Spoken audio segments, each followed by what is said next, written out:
Good morning, students.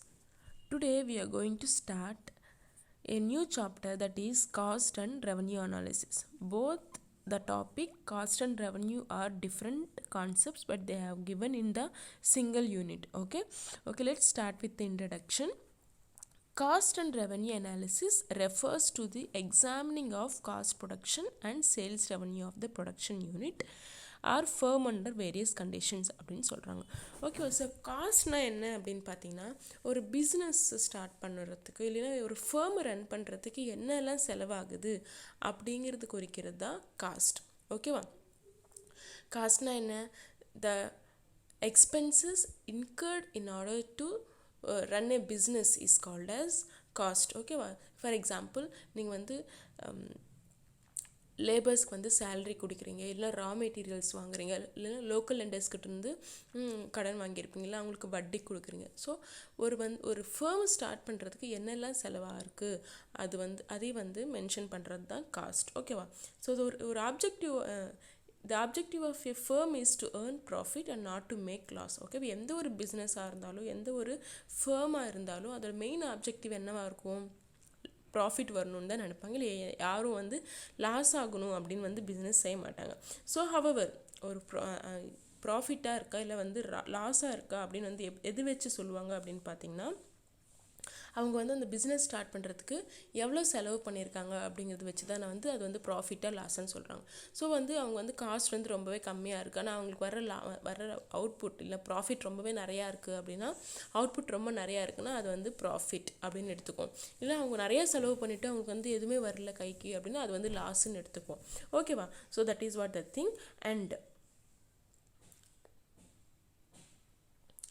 Okay, so in simple words, profit or loss is defined as the difference between total revenue and total cost. Okay, so அது வந்து ப்ராஃபிட்டாக லாஸாக வந்து எப்படி வந்து find out பண்ணுறோம் அப்படின்னு பார்த்தீங்கன்னா, total revenue minus total cost வந்து நம்ம வந்து கேல்குலேட் பண்ணால் நமக்கு வந்து அது வந்து ப்ராஃபிட்டாக லாஸாக அப்படிங்கிறது தெரிஞ்சு போயிடும். ஸோ டோட்டல் ரெவன்யூனா டோட்டலாக நமக்கு வந்து லாபம் மைனஸ் டோட்டல் காஸ்ட், நம்ம எவ்வளவு செலவு பண்ணியிருக்கோம் அப்படிங்கிறது வந்து சப்ராக்ட் பண்ணால் அது வந்து ப்ராஃபிட்டாக லாஸாக அப்படிங்கிறது தெரிஞ்சு போயிடும். ஓகேவா? So that is a thing. And coming to cost analysis. So cost analysis refers to total expenses incurred in the production of a commodity. Okay, so total expenses நான் சொல்லியிருக்கேன், டோட்டலாக செலவு எவ்வளோ ஆயிருக்கு in order to produce a commodity. So டோட்டலாக நமக்கு வந்து எவ்வளோ எக்ஸ்பென்சஸ் வந்து நம்ம பண்ணியிருக்கோம் அப்படிங்கிறது தான் காஸ்ட் அனாலிசிஸ். ஓகேவா? So cost analysis refers to the study of a behavior of a cost in relationship to one or more production criteria. So அதான் லைக் நம்ம வந்து நிறைய செலவு இருக்கும். லைக் நம்ம வந்து வேஜஸ் கொடுப்போம், ரா மெட்டீரியல்ஸ் வாங்குவோம். ஸோ ஒன் ஆர் மோர் க்ரைட்டீரியா வச்சு நம்ம வந்து ஒரு அவுட்புட் வந்து டிட்டர்மைன் பண்ணுறோன்னா அதுதான் வந்து cost analysis. Okay, and the functional relationship between the cost and output is expressed as cost function. Okay, so cost function na enna? The functional relationship between cost and output is expressed as cost function.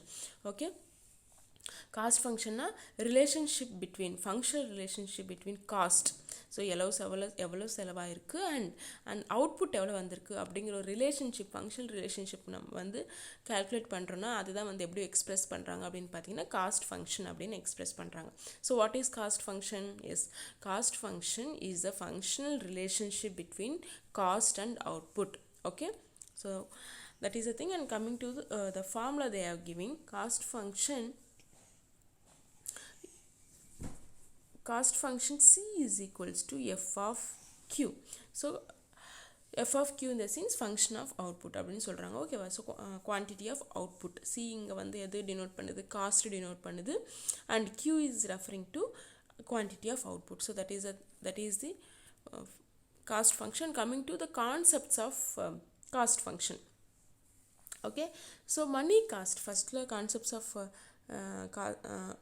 காஸ்ட்டில் first one வந்து money cost. Okay, so money cost is whenever we are expressing cost in terms of money, that is called as cost function.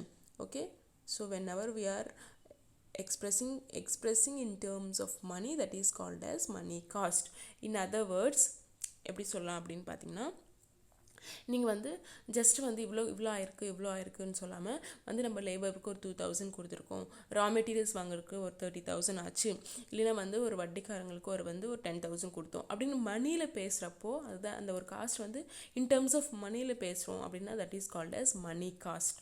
Okay, so இதுக்கு தான் நிறையா names இருக்குது. நீங்கள் பார்த்தீங்கன்னா it has so many other names for money costs. Money costs are also called as prime cost, direct cost or nominal cost or accounting cost or explicit cost or out of pocket cost and suiting to text. Okay, so these are all the other names for money cost. Okay, direct cost னு சொல்லலாம், nominal cost னு சொல்லலாம், accounting cost னு சொல்லலாம், so out of pocket cost and explicit cost னு சொல்லலாம். So these are all the names. Try to remember the other names for money cost. And coming to next one, real cost. So real cost அப்படின்னா வந்து உங்களுக்கு ஈஸியாக ஒரு example சொல்கிறேன். நீங்கள் வந்து ஒரு ரன்னிங் ரேஸ்க்கு போய் வந்து நீங்கள் வந்து ப்ரைஸ் மணி வந்து ஒரு 1 lakh வந்து வின் பண்ணுறீங்க, ஓகேவா? ஸோ வந்து நீங்கள் வந்து ஈஸியாக வந்து நீங்கள் வந்து அந்த 1 lakh வாங்கியிருக்க முடியாது. So you might have taken lot of practice before year came இல்லையா? ஸோ நீங்கள் வந்து டைரெக்டாக போய் வந்து நீங்கள் வந்து 1 lakh வாங்குறது அப்படிங்கிறது வந்து மணி காஸ்ட். ஓகே, வேர்ஆஸ் நீங்கள் வந்து நிறையா வந்து சாக்ரிஃபைஸ் பண்ணியிருப்பீங்க, நிறைய எக்ஸசைஸ் பண்ணுறப்போ நிறைய பெயின் வந்து கோ த்ரூ பண்ணியிருப்பீங்க. So that is called as real cost.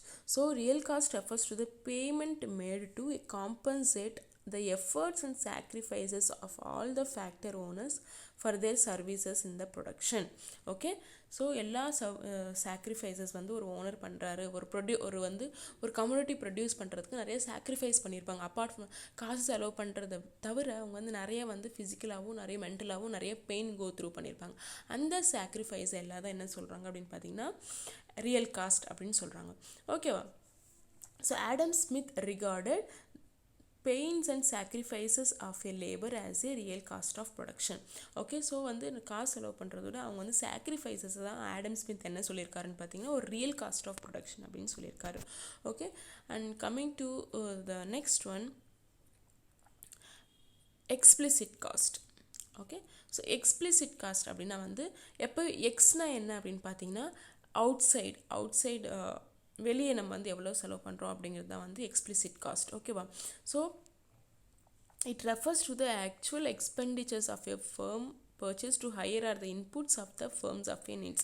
So ஆக்சுவலாக வந்து ஒரு ஃபேர்முக்கு வந்து ஃபேர்முக்காக பர்ச்சேஸ் பண்ணுறது, இல்லைன்னா ஒரு எதாவது ஹையர் பண்ணுறோம், வாடகைக்கு வாங்குகிறோம், இல்லைன்னா ஏதாவது ஒரு இன்புட் வந்து நம்ம அதை வாங்குகிறோம் அதெல்லாம் வந்து எக்ஸ்பிளிசிட் காஸ்ட் கீழே தான் வரும். It includes wages, payments, raw materials, rent for the building, interest for capital invested and expenditure on transport and advertisement and other expenses like license fee, depreciation and insurance. All these and charges, insurance charges, etc. All these comes under explicit cost.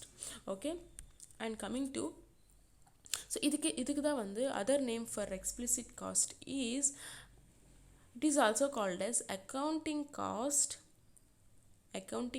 or out of pocket cost or money cost. Okay, so coming to implicit cost. So implicit cost அப்படின்னா என்னன்னு பார்த்தீங்கன்னா, so in simple words, implicit cost refers to the imputed cost of firms self-owned or self-employed resources. இப்போ வந்து நீங்கள் வந்து ஒரு labour உங்கள் வீட்டிலே உங்கள் அண்ணன் தம்பிங்களை வச்சு நீங்கள் வந்து பிஸ்னஸ் பண்ணுறீங்க அப்படின்னா வந்து அவங்களுக்கு வந்து செப்பரேட்டாக நம்ம வந்து எந்த வேறு வேஜஸோ சேலரியோ கொடுக்க தேவையில்லை. So that is called as implicit cost. நீங்கள் அதே வந்து வெளியிலேருந்து ஒரு ஆட்களை வந்து தேடி வந்து நீங்கள் வேலைக்கு வச்சுக்கிட்டிங்கன்னா obviously you need to give them salary. Okay, so in the same way வந்து நீங்கள் வந்து ப்ரொடக்ஷனுக்கு வந்து நீங்கள் வந்து உங்கள் வீட்லேயே வந்து ஒரு ரூமை தடுத்து நீங்கள் வந்து அதை வந்து ப்ரொடக்ஷனுக்கு வந்து யூஸ் பண்ணிக்கிட்டிங்கன்னா அங்கே ரெண்ட் பே பண்ண தேவையில்லை. அது வெளியே வந்து நீங்கள் வந்து ஒரு ரூம் வந்து ரெண்ட் எடுத்துக்கிட்டிங்கன்னா you need to pay the rent. Okay, so that is the main difference. Explicit cost is the cost incurred outside the company, whereas implicit, when you use your own firm or own family members to work there and own house, that is called as implicit cost. Okay, so வெளியனா that is explicit and implicit cost is within your house. Okay, so that is called as implicit cost. And coming to the other names for implicit cost, the implicit cost is also called as imputed cost or book cost. Okay, so economic cost எப்படி calculate பண்ணுவீங்க அப்படின்னு பார்த்தீங்கன்னா, when you add both the implicit cost and explicit cost, that is called as economic cost. Okay, so economic cost எப்படி நீங்கள் find out பண்ணுவீங்க, implicit cost-யும் explicit cost-யும் add பண்ணினா you will get the economic cost. Okay, that is the thing. And coming to social cost. Okay, so social cost அப்படின்னு என்ன அப்படின்னு பார்த்தீங்கன்னா, it refers to the social cost borne by the society due to the production of the commodity அப்படின்னு சொல்கிறாங்க. For example take, நீங்கள் வந்து ஒரு cement industry பக்கத்தில் உங்கள் வீடு இருக்குது அப்படின்னா வந்து உங்களுக்கு வந்து லைக் நிறைய வந்து டஸ்ட் ஃபார்ம் ஆகும் இல்லையா. நீங்கள் வந்து அந்த வந்து நீங்கள் தாங்கிக்கிறீங்க இல்லையா. ஆல்தோ வந்து நிறைய வந்து ப்ரீத்திங் பண்ணுறதுக்கே வந்து ரொம்பவே கஷ்டமாக இருக்கும் சிமெண்ட் இண்டஸ்ட்ரிக்கு பக்கத்தில் நீங்கள் வீடு இருந்துச்சுன்னா. அந்த ஒரு கஷ்டத்தையெல்லாம் தாங்கிட்டு இருக்கிறது தான் என்ன அப்படின்னு சொல்லி பார்த்தீங்கன்னா social cost. Okay, for example தான் என்ன கொடுத்துருக்காங்க பாருங்கள். A large business firms cause air pollution, water pollution and other damages in a particular area which involve cost to the society. So these costs are treated as social cost. Okay, so நான் already சொன்ன மாதிரி அங்கே வந்து நிறையா வந்து breathing problem வரலாம், இல்லை வந்து நிறையா வந்து அவங்களுக்கு வந்து இன்கன்வீனியன்ஸ் இருக்கலாம். ஸோ அதெல்லாம் வந்து பேர் பண்ணிட்டு இருக்காங்களா. So that is called as social cost. Okay, so this is also called as external cost அப்படின்னு கூட சொல்லலாம். ஓகேவா. And coming to the opportunity cost. So opportunity cost refers to the cost of a next best alternative use. Okay, so in other words, it is the value of the next best alternative for goods. For example, a farmer can cultivate both paddy and sugarcane in farmland. If he cultivates paddy, the opportunity cost of the paddy output is the amount of sugarcane output is given up அப்படின்னு சொல்கிறாங்க. So நான் உங்களுக்கு ஈஸியாக ஒரு example சொல்கிறேன். So you are getting, நீங்கள் வந்து உங்களுக்கு வந்து போத் உங்களுக்கு வந்து ஆஃப்டர் இயர் ஸ்டடீஸ் உங்களுக்கு வந்து வித்தின் இந்தியன் கம்பெனி வந்து உங்களுக்கு வந்து ஜாப் ஆஃபர் வருது. At the same time you are getting a job from foreign also. In other some foreign country are getting job. When compared to the salary foreign company நிறையா கொடுக்குறாங்கன்னு வச்சுக்கோங்க.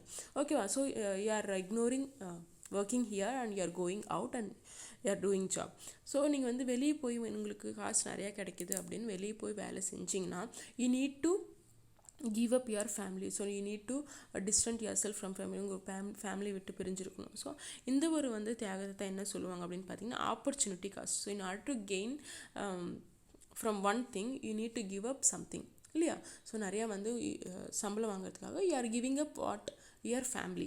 Okay, so that is called as opportunity cost. So this is also called as alternative cost or transfer cost. Okay, and coming to the next one, sunk cost. So the cost incurred in the past cannot be recovered in the future is called sunk cost. Okay, so நீங்கள் பாஸ்ட்டில் பண்ணியிருக்க வந்து செலவு வந்து ஒரு ஃப்யூச்சரில் வந்து recover பண்ண முடியாது. எக்ஸாம்பிள், நீங்கள் உங்கள் ஃப்ரெண்ட்ஸ்க்கு வந்து நிறையா செலவு பண்ணியிருப்பீங்க, உங்கள் பெஸ்ட் ஃப்ரெண்ட்ஸ்க்கு நிறையா செலவு பண்ணியிருப்பீங்க. ஆனால் வந்து ஏதோ ஒரு பிரச்சனைனால பிரிஞ்சிட்டிங்க அப்படின்னு பார்த்தீங்கன்னா நீங்கள் வந்து அப்போ செலவு பண்ணதால நம்ம இப்போ வந்து ஃப்ரெண்ட்ஸ் இல்லை அப்படின்னு சொல்லி திரும்பி கேட்க முடியாது இல்லையா. ஸோ அதுதான் வந்து சங்க் காஸ்ட் அப்படின்னு சொல்லுவாங்க. ஓகேவா. So it is also sunk because அது சங்க் அப்படின்னு எதுக்கு சொல்கிறாங்கன்னு பார்த்தீங்கன்னா they are unalterable, unrecoverable and once invested it should be treated as a drowned. Okay, so அது வந்து ஆல்ட்ரு பண்ண முடியாது, ரிகவர் பண்ண முடியாது. ஒரு வாட்டி அதை வந்து இது பண்ணிட்டோம்னா அது வந்து ஒரு மூழ்கி போன மாதிரி தான் அப்படின்னு சொல்கிறாங்க. So that is called as sunk cost. It is also called as sunk cost is also called as retrospective cost அப்படின்னு கூட சொல்லுவாங்க. Okay, coming to the floating cost. So it refers to all expenses that are directly associated with the business activities but not with asset creation. So asset creation என்ன, ஒரு சொத்து சேர்த்து வைக்க முடியாது. நம்ம என்னெல்லாம் செலவு பண்ணுறோம் அப்படின்னா அதெல்லாம் பிஸ்னஸ் ஆக்டிவிட்டீஸ் மட்டுமே தான் யூஸ் பண்ண முடியும், but not asset creation. That is called as floating cost. So floating cost is necessary to run the day to day business of the firm. So floating cost வந்து மெயினாக வந்து day to day வந்து ஒரு ஃபேமாக இல்லை ஒரு business வந்து run பண்ணணும்னா floating cost is very important. Okay, and coming to the next one, prime cost. So all costs that vary with output together with the cost of administration are called as prime cost. Okay, so prime cost என்ன சொல்கிறாங்க, அட்மினிஸ்ட்ரேஷனோட சேர்த்து அந்த காஸ்ட்டும் change ஆகிட்டே இருக்கும். அதுதான் prime cost அப்படின்னு சொல்கிறாங்க. So prime cost is equals to variable cost plus cost of administration. So what is variable cost and what is fixed cost அப்படின்னு பார்க்கலாம். ஸோ ஃபிக்ஸ்டு காஸ்ட் அப்படின்னு என்ன அப்படின்னு பார்த்தீங்கன்னா அது வந்து சேஞ்ச் ஆகாது. For example rent of the factory, rent, watchman's wages and permanent workers salary, payment of very minimum equipments and machines and insurance premium and deposit, power licence free etcetera, licence fee etcetera. இதெல்லாம் வந்து நீங்கள் வந்து ஒரு watchman salary கொடுக்குறீங்க, உங்களுக்கு வந்து ஒரு பவருக்கு வந்து உங்களுக்கு கரண்ட் பில் பே பண்ணுறீங்க, இன்சூரன்ஸ் ப்ரீமியம் பே பண்ணி எப்பயுமே ஒரே மாதிரி தான் இருக்கும், அது சேஞ்ச் ஆகாது இல்லையா? அதெல்லாம் தான் ஃபிக்ஸ்டு காஸ்ட். ஓகே, இதுதான் என்ன சொல்கிறாங்க அப்படின்னு பார்த்தீங்கன்னா ஃபிக்ஸ்டு காஸ்ட் தான். Other name for fixed cost is supplementary cost or overhead cost. Okay, and coming to variable cost. Variable காஸ்ட்னா சேஞ்ச் ஆகிட்டே இருக்கும். ஓகேவா? ஸோ சம்டைம்ஸ் வந்து டெம்பரரி வேஜஸ், லைக் டெம்பரரியாக ஒர்க்கர்ஸ் போட்டிருப்போம், அவங்களோட வேஜஸ் சேஞ்ச் ஆகும். சம்டைம்ஸ் ரா மெட்டீரியல்ஸோட ரேட் சேஞ்ச் ஆகும் depending upon the situation. Petrol cost வந்து ஃபியூல் காஸ்ட் வந்து டிஃபர் ஆகும். நம்ம யூஸ் பண்ணுற நம்ம வந்து எப்பயுமே ஒரே மாதிரி எலக்ட்ரிசிட்டி பில் வராது. நம்ம அதிகமாக யூஸ் பண்ணால் அதிகமாக வரும், கம்மியாக யூஸ் பண்ணால் இது வந்து சேஞ்ச் ஆகிட்டே இருக்கும். So that is called as variable cost. Fixed cost na when it is not changing, that is called as fixed cost. Variable cost is when the output level is changing, that is called as variable cost. Okay, variable cost da இன்னொரு name என்ன சொல்றாங்க அப்படின்னு பார்த்தீங்கன்னா prime cost, special cost or direct cost. Okay, so this is about today's class and thank you.